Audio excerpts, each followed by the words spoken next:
Hey guys, we're going to go over lesson 2 of simple solutions. Remember when you're doing your simple solutions to have your math folder with your help pages.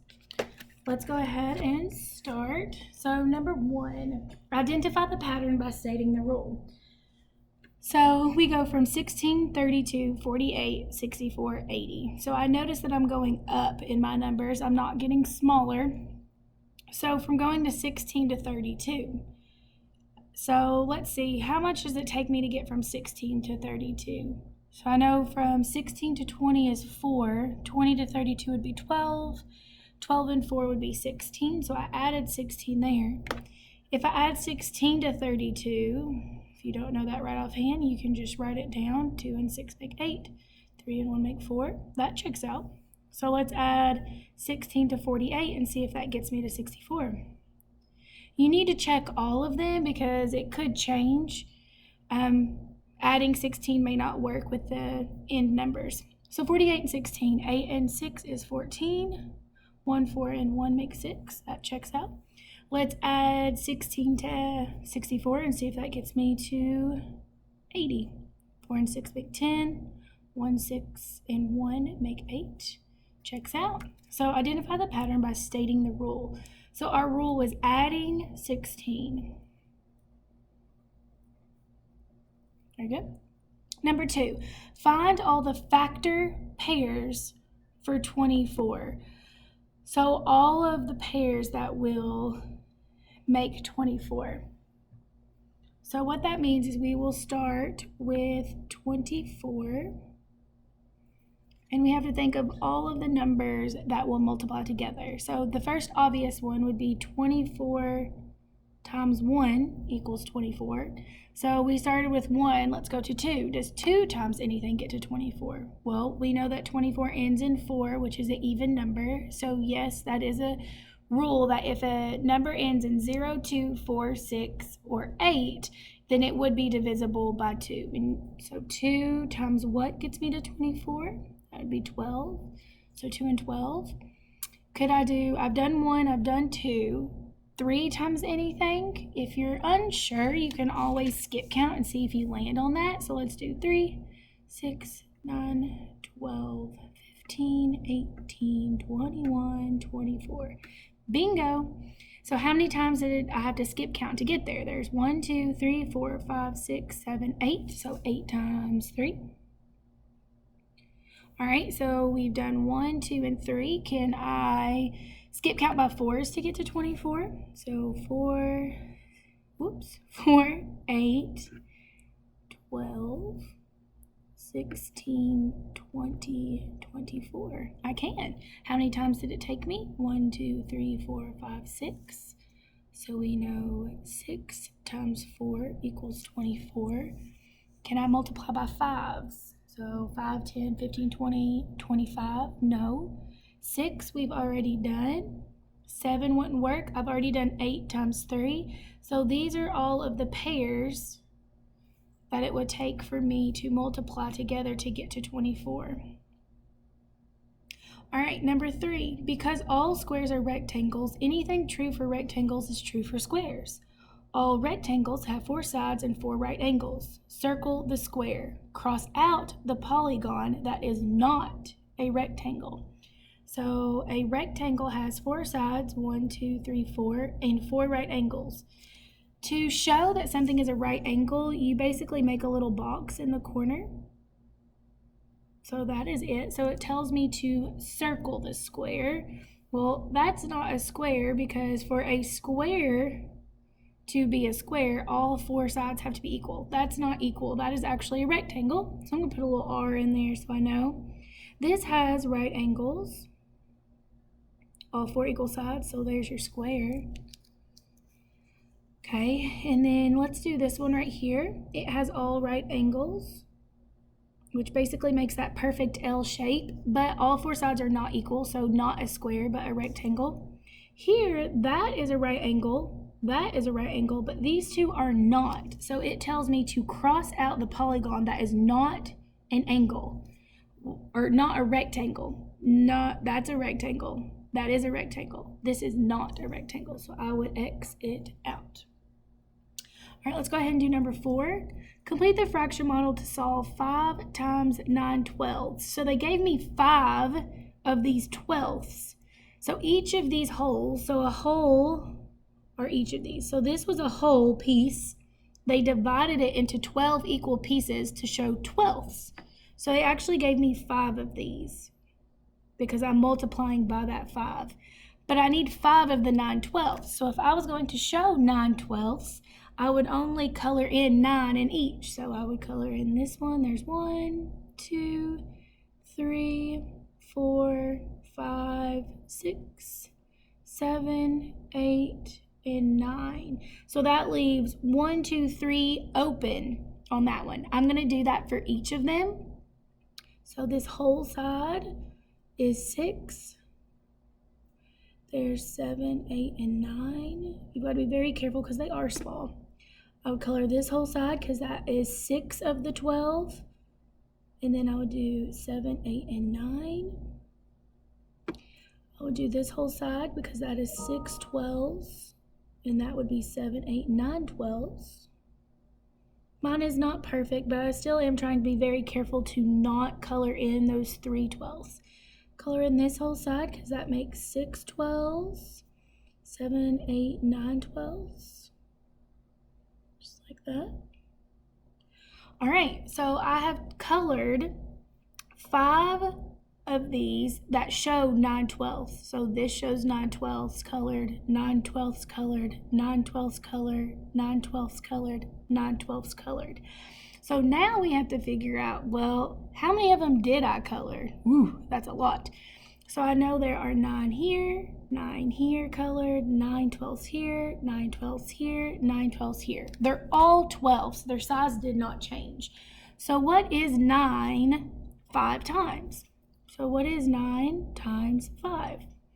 Well, we can count by 5s pretty easily. So let's do 5, 10, 15, 20, 25, 30, 35, 40, 45. But it's not 45 wholes. You did not color 45 wholes. You colored 45 twelfths because each little piece that you did were twelfths. So 45 over twelfths. That would be your answer. So 5 wholes times 9 twelfths gave me 45 twelfths. Very good. All right, let's do number 5. Describe my pattern. So my pattern goes from 4 to 2 to 6 to 4 to 8 to 6. Whoa. So it's not getting bigger all the way through, and it's not getting smaller. It's actually getting smaller, getting bigger, getting smaller, getting bigger, getting smaller. So this one's a little wonky. So let's see, what does it take to get from 4 to 2? Well, I'm getting smaller, so I'm taking away something. So how much do I take away from 4 to get to 2? Well, you subtracted 2. So I'll put subtract 2 here, which got me to 2. Well, how did I get from 2 to 6? You got bigger, so you added something. So how much did you add? From going 2 to 6 is 4, so you added 4. Well, I went from 6 to 4, so I'm taking away again. How much did you take from 6 to get to 4? You took away 2. Well, going from 4 to 8, I'm adding something. So to get from 4 to 8, you add 4. And then going from 8 to 6, you're taking away because you're getting a smaller number. So to go from 8 to 6, you took away 2. So let's look. Take away 2, add 4. Take away 2, add 4. Take away 2. So what would you think would be the next thing that I would do? I would add 4 because that's my pattern. So are the numbers always even, always odd, or do they alternate? Well, 4, 2, 6, 4, 8, and 6 are all even, and I'm always adding or subtracting an even number. So they should always be even. So my pattern for this was subtract 2, comma, then add 4. And I'm going to just take you circling always even as your answer because I ran out of room. All right, number 6, write the sum as a mixed number. Well, let's look. 7 eighths plus 7 eighths equals 14 eighths. So if you need a visual for this, let's do a square. Now, it's not perfect, but I am trying. So if I cut this into eighths, I'm going to go this way, cut, cut, cut. Again, not perfect. So there's 1, 2, 3, 4, 5, 6, and 7. I'm going to draw another one. It is also cut into eighths. And there are 7 eighths in this one. 1, 2, 3, 4, 5, 6, and 7. So how many total did I color in? There is 1, 2, 3, 4, 5, 6, 7, 8, 9, 10, 11, 12, 13, 14. So I do believe that is correct. Very nice. So 14 eighths equals 8 eighths plus what? So here is 1, 2, 3, 4, 5, 6, 7, 8. Well, how many more are there? There's 1, 2, 3, 4, 5, 6. So that missing fraction would be 6 eighths. So 8 eighths plus a 6 eighths would give me that 14 eighths as well. A way to check yourself is the eighths never change. So let's add our numerators. 8 and 6 make 14. My 8 stayed the same, so it would be 14 eighths. So that is correct. All right, let's do number 7. 62 times 43, I'm going to align them vertically. So 62 times 43. I lined up my ones numbers and I lined up my tens numbers. So the first thing I will be doing is I'm going to actually get a couple pens that are different colors so you guys can kind of see exactly how I am doing this. So give me just a second. Okay. I'm going to use this red color. So the first thing that I did was I did 2 times 3. 2 times 3 is 6. Then I will be going diagonally. 6 times 3 is 18. Okay, I'm going to do another color. Let's do this blue. So you always add this placeholder 0. Then I've already done 3. So actually I'm going to go back and underline that 3 so I know what I multiplied by. And now I'm multiplying this 4. 4 times 2 is 8. 4 times 6 is 24. And I am trying to keep my ones lined up, my tens, my hundreds, and my thousands. So 6 plus 0 is 6. 8 and 8 is 16. Carry that. 1, 1, and 4 is 6. And then my 2 stays a 2. So 62 times 43 is 2,666. Notice that my ones, tens, and hundreds are together, and I put a comma to separate my ones period and my thousands period. All right, 8. Round 673,422 to the nearest hundred. So I'm going to write the number that I'm rounding. So it was 673,000, put that comma, 422. Now, this week you will be coming home, or you should have this rounding sheet, okay? I'm trying to get a dry erase marker. All right, so what we can do is we can actually put in that number on here. So my 6 is in the 100,000, so I'm going to do 673,422. My steps are underline the place value you are rounding to. Well, it said round 673,422 to the nearest 100. So I'm going to underline my hundreds place. Now it says look to the right. So I like making this little arrow because it makes sure I'm going to the right. So is that number that you put the arrow to 4 or less? Or is it 5 or more? Well, 4 or less. So you let it rest. So that 2 stays. Everything to the right of that 2 turns into a 0. So then this number right here will turn to a 0.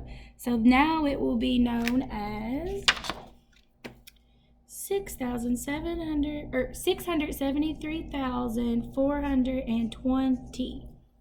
Okay, so now I will add that to this. So I will say rounds to 673,420. Very good. All right, number 9. The perimeter of this rectangle is 38 inches. The width is given, so it's 12 inches. Find the length, remember to label your answer. So the perimeter total says it is 38 inches.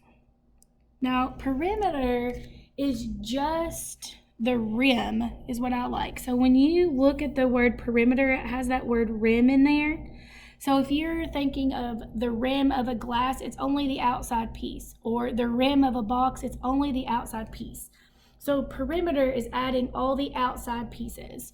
Well, good thing about a rectangle is I know this is 12, I know this is also 12. So I'm looking for this side and this side, which should be the same because it is a rectangle. So if the perimeter is 38, let's take away what we know. So we know 12 and 12 is 24. So let's do 38 minus 24. 8 minus 4 is 4. 3 minus 2 is 1. So I know that these two sides together would be 14. So in order to know each of them, you would need to do 14 divided by 2 because there is 2 sides. 14 divided by 2 is 7. So I know that this side will be 7 and this side will be 7. Well, 7 what? 7 feet, 7 inches, 7 dogs, 7 cows, 7 trucks, 7 what? You need to label your numbers. So I know that these two sides are in inches, so I know these will be inches. So I'm going to add an I in period because that is the short way. So that's perfect. I'm going to circle my 7 inches so I know that's my answer. All right, number 10, 7,958 divided by 9. So I'm going to write that, 7,958, put my divide, and put 9 on the outside of my house. So when I am dividing, I am going to the largest place value on the inside first. So the largest place value is this 1,000, which is a 7. So can 9 go into 7? No, it cannot. So I'm actually going to add the next largest place value, which is 9. So these two numbers together is 79. So how many times does 9 go into 79? If you don't know right offhand, use your paper. Let's skip count by 9s. So we have 9, 18, 27, 36, 45, 54, 63, 72, and then it would go to 81. Well, I can't do 81 because it is more than 79, so I will back up to that 72. Well, how many times did it take you to skip count to get to that 72? It took me 1, 2, 3, 4, 5, 6, 7, 8 times, so I'll put that 8 here. 8 times that 9 was 72. I subtract. 9 minus 2 is 7. 7 minus 7 is 0. I'm not going to put the 0 there. I'm going to bring down this 5. So how many times does 9 go into 75? Well, lucky me, I already have my skip count here. So let's see. 81 is too large, so it will be 72 again. Well, we just did that one. So 9 times 8, I have to put 8 again. Just because I have an 8 doesn't mean I leave that and put nothing. Since this is a whole new number, you have to put an 8 here as well. 8 times 9 is 72. I subtract. 5 minus 2 is 3. Bring down this 8. So how many times does 9 go into 38? Well, let's look at our skip count. 36, can't do 45 because 45 is larger than 38. So 6. How many times did it take you to skip count by 9 to get to 36? That's 1, 2, 3, 4. So I'll put 4 here. 4 times 9 is that 36. 8 times 6 is 2. 3 minus 3 is 0. So I have 2 remaining because 9 cannot go into that 2. So it would be 884. You put a capital R, that means remainder, and you put a 2. So 7,958 divided by 9 is 884, remainder 2. Let's do number 11. 1 tablespoon is equal to blank teaspoons. We actually did this on lesson 1. If you remember, 1 tablespoon equaled 3 teaspoons. So I'm actually going to write that all out. 1 tablespoon equals 3 teaspoons. Very good. 12, draw every line of symmetry for the bone. So a line of symmetry means if I were to fold on that line, then the two sides would be exactly alike. So I'm actually going to use a lighter pen. So when I look at this dog bone, I know I could go straight down the middle, and this side would be exactly the same as this side. So let's look again. I'm going to use a different color. If I were to draw another line of symmetry, I could go this way as well. If I were to fold this over into this line, this side of the bone would be the exact same size of this side of the bone. Those are the only two lines of symmetry for that dog bone. Let's go ahead and do number 13. 13 says, is angle. This symbol here means angle. So is angle PKY acute, right, or obtuse? Well, let's talk about these words. Right is what I always talk about, a perfect L.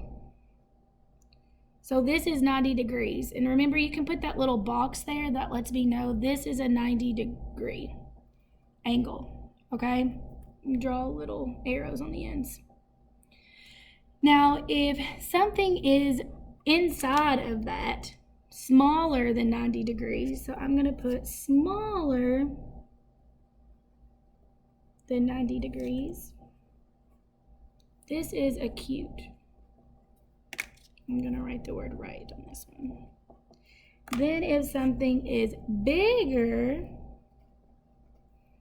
than the 90 degrees, this is obtuse. So let's look at this angle. So if I were to make that perfect L shape, I'm going to turn it this way because this is pretty straight. But if I made that perfect L shape, it would be here. This angle is actually, if I were to continue that out, this angle is actually wider, larger. So which angle do we say is bigger than 90 degrees? Well, let's look. Bigger than 90 degrees, we call that obtuse. So this would be considered obtuse, an obtuse angle. All right, let's compare some fractions. When comparing fractions with like numerators, remember that the larger the denominator, the smaller the unit is. So choose the sign that makes the sentence true. So the larger the denominator, so denominator is the bottom number. So this is a denominator and this is a denominator. This is a numerator and this is a numerator. So it says the larger the denominator, the smaller the unit. Well, which one's larger, 6 or 8? 8 is. So 8s are smaller and this is bigger. So if I had 4 of the smaller piece and 4 of the bigger piece, how would you say that? Would it be 4 6 is bigger than 4 8s or 4 6 is smaller than the 4 8s? Well, there's my word right there, so I know it's bigger. So I know that 4 6 would be greater than 4 8s. If you cannot visualize that, let's go ahead and we will make a rectangle. My first rectangle will be cut into 6. Now this is not perfect. And then I'm going to make another hole that is the exact same size, but it is cut into 8s.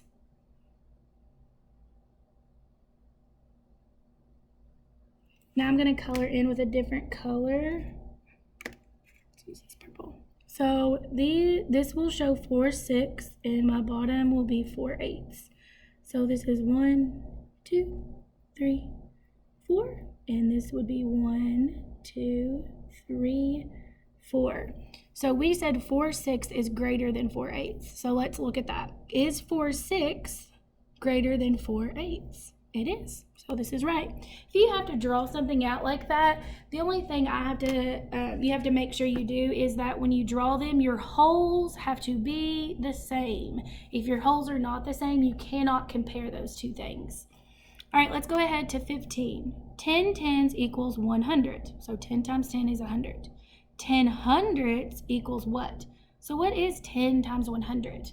If you would go back and watch one of those books that I read, it told us what 10 times 100 was. So let's actually do the multiplication at that. Let's do 100 times 10. So I'm going to use my colors. I'm starting with this 0. 0 times 0 is 0. 0 times 0 is 0. 1 times 0 is 0. I'm going to use a different color. I'm going to do this 1 now. You have to have that placeholder. 1 times 0, 0. 1 times 0, 0. 1 times 1 is 1. So I've lined up my ones, my tens, my hundreds, and my thousands. So all of these are 0 except for this one. So 100 times 10 is 1,000. Notice that I've also put this comma here. That's very important. All right, guys, that's lesson 2 on simple solutions.